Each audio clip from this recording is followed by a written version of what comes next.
Assalamualaikum warahmatullahi wabarakatuh.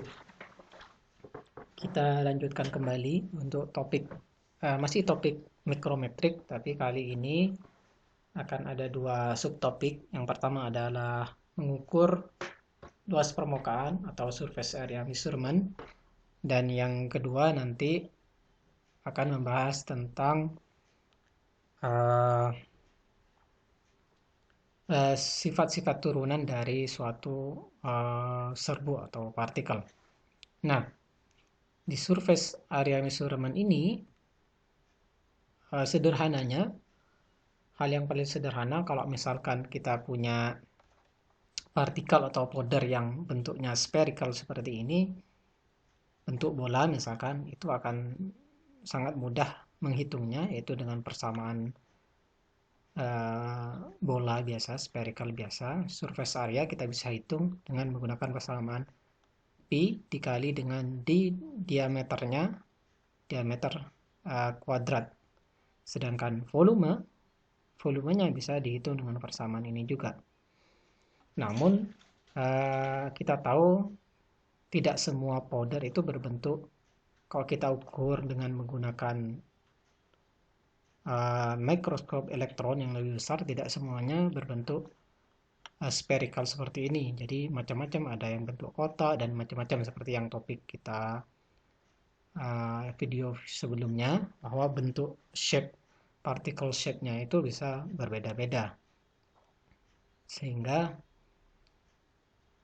digunakanlah cara untuk menghitung partikel untuk menghitung surface area-nya, luas permukaannya, dengan teknik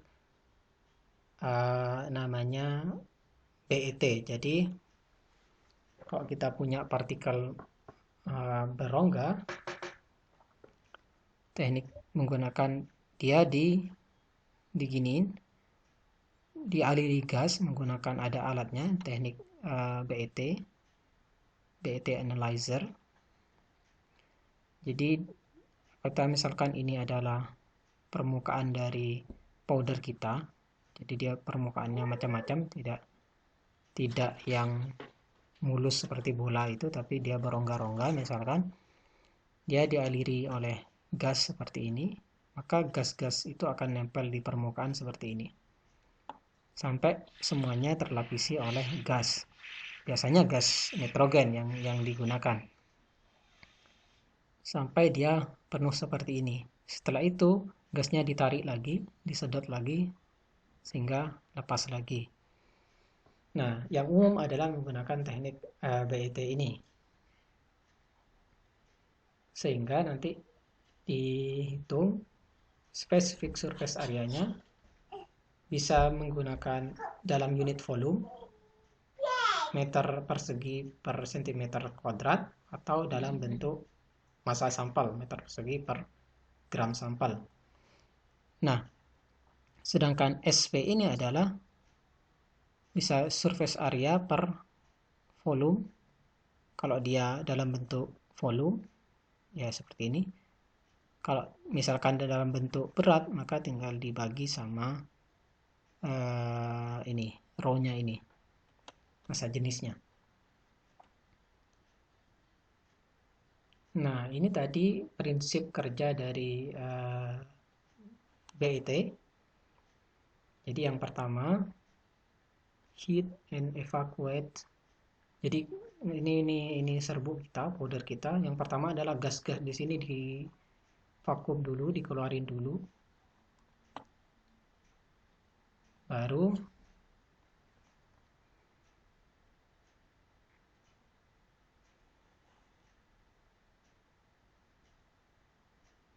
Baru setelah bersih, setelah vakum ini seperti ini, baru dialiri gas seperti itu tadi, sehingga gas-gas ini akan menempel di permukaan-permukaan dari powder tadi.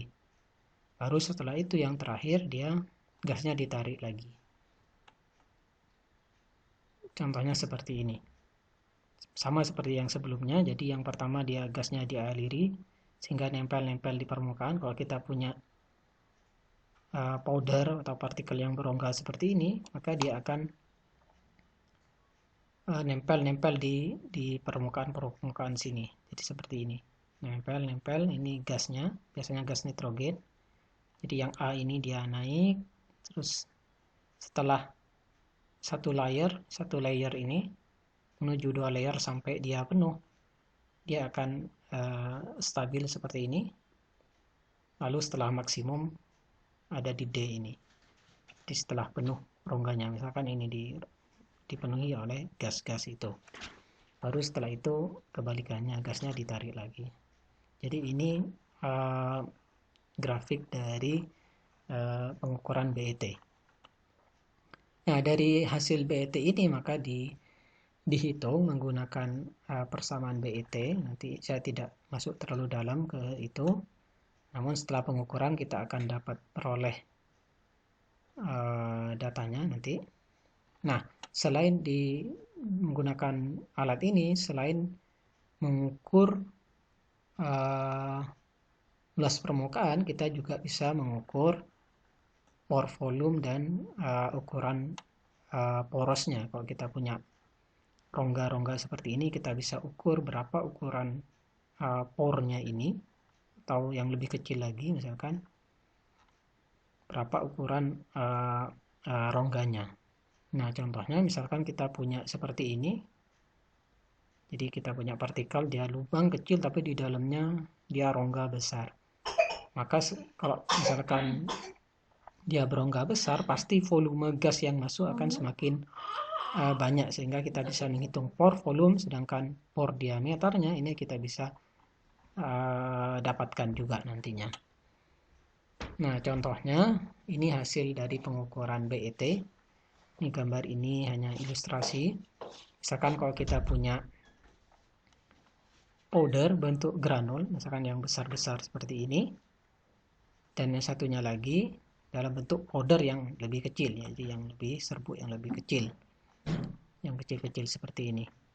Nah, dari hasil pengukuran BET kita dapatkan surface areanya bahwa yang ukuran powder itu jauh lebih besar pasti, karena partikelnya kecil-kecil, sehingga luas permukaannya akan semakin banyak, semakin besar ketimbang yang partikel yang besar-besar. Begitu juga dari volumenya tadi, karena kalau kecil-kecil pasti pore volumenya juga semakin besar. Dan yang ini diameternya bisa beda-beda. Nah, ini diameternya lebih besar juga. Jadi ini hasil dari pengukuran luas permukaan menggunakan teknik BET.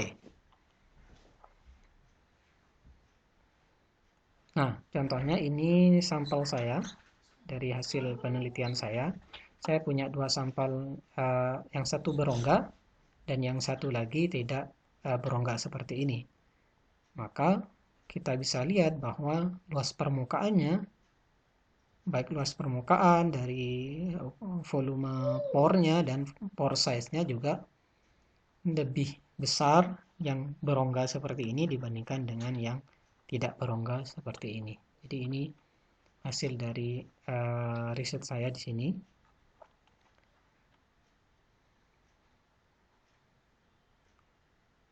Nah, kita ke topik selanjutnya, yaitu sifat-sifat turunan dari suatu powder atau partikel. Itu yang pertama adalah porositas. Jadi suatu powder atau partikel ya padat, halus begitu, dia memiliki porositas. Porositas ini digunakan untuk mendeskripsikan berapa banyak rongga yang kosong seperti ini, membentuk poros, membentuk berapa banyak rongga yang kosong ini yang ada di suatu sampel.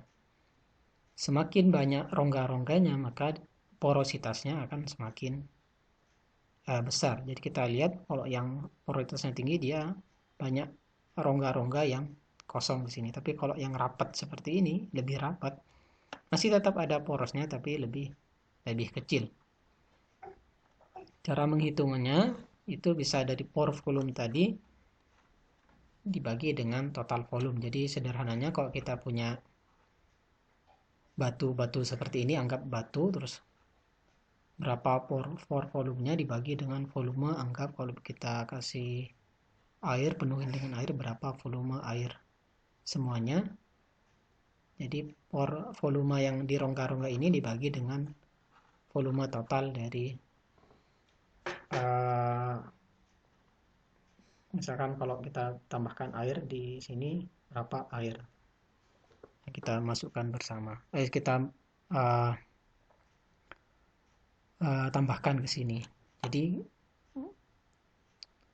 pore volumenya dibagi dengan total volume. Dalam kasus BET tadi ditambah dengan gas.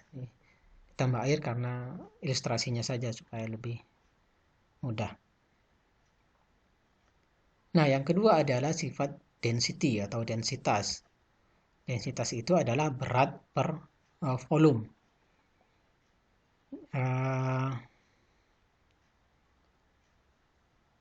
Masanya bisa ditentukan dengan mudah, namun yang agak lebih sulit adalah volumenya, khususnya sampel yang memiliki bentuk yang tidak merata atau tidak irregular. Jadi kalau bentuknya volume bentuk bola kayak tadi, mengukur volumenya gampang bisa pakai persamaan itu. Tapi kalau bentuknya jadi amburadul, tidak seragam, maka itu akan sangat menantang untuk menentukan volumenya. Nah, ada dua jenis densitas. Ada disebut true density dan bulk density. True density itu ya, densitas itu artinya tadi berat per volume. Nah, true density ini adalah, atau disebut juga dengan absolute density, itu dia mengesampingkan volume porosnya di sini. Jadi volume poros ini dikesampingkan. Tapi kalau bulk density, dia juga menghitung volume dari porosnya. Jadi tadi kita ada volume porosnya ini. Itu kalau yang true density dikesampingkan, dianggap sama. Tapi kalau bulk density dia juga diperhitungkan, disertakan untuk menghitung yang rongga-rongga ini ada berapa. Contohnya misalkan ini, kalau kita punya dua, anggap ini powder atau partikel, yang ini biasa dan yang ini berongga seperti ini. Maka kalau yang persamaan biasa, densitasnya tadi massa per volume dari partikel solid padatan. Tapi kalau yang di sini, yang bulk density, itu massa dibagi dengan volume dari ininya, volume dari solid ini ditambahkan dengan volume yang di pore volumenya tadi. Jadi berapa volume yang di ini semua, dan juga dihitung ditambah dengan pore volumenya, berapa pore volumenya.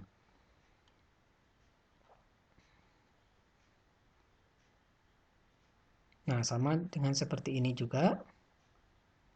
Yang ini kalau kita punya ini banyak,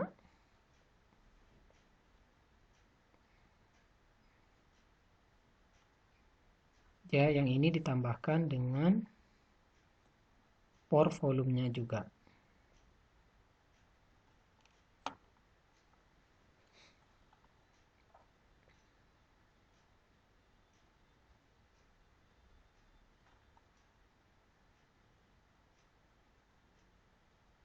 VF ini adalah volume solid, VS ini adalah interpartikel volume. Jadi ada yang rongga-rongga di sini, yang antar partikel, tapi bukan rongga yang di dalamnya. Kalau yang ini ditambah dengan PV ini adalah volume dari pore volume di sini. Jadi volume yang di sini. Jadi lebih detail yang bulk density. Nah, yang terakhir, yang selanjutnya adalah sifat alir dari suatu powder. Jadi ini sangat penting, khususnya misalkan dalam pembuatan tablet seperti ini. Kalau sifat alirnya tidak merata, misalkan, maka akan berakibat pada kualitas tablet yang dihasilkan. Ada berbagai macam parameter yang digunakan untuk menentukan flowability, jadi kualitas alirnya, sifat alir dari suatu serbuk. Ada yang menggunakan Kerr compressibility index, ada Hausner ratio, dan ini angle of repose.